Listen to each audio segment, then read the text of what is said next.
Terima kasih Farha. Nampak sedap betul kan? Makanan-makanan yang pemirsa nak masak untuk pelarian ni. Kan? Sedap betul kan?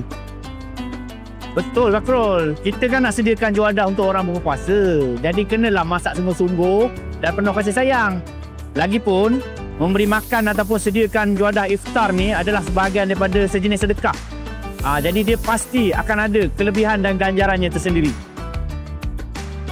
Mesti semua penerima gembira kan? Sebab bukan selalu diorang dapat makan ayam macam ni. Syukurlah ramai orang baik yang sudi tolong. Okey, korang dekat rumah tu nak tak taja juga juadah iftar mereka dengan makanan yang sedap macam ni? Sambil kita kongsi rezeki, kita pun dapat meraih pahala berlipat kali ganda dalam bulan puasa ni. Jom support kempen Infak Ramadan Peduli Insan.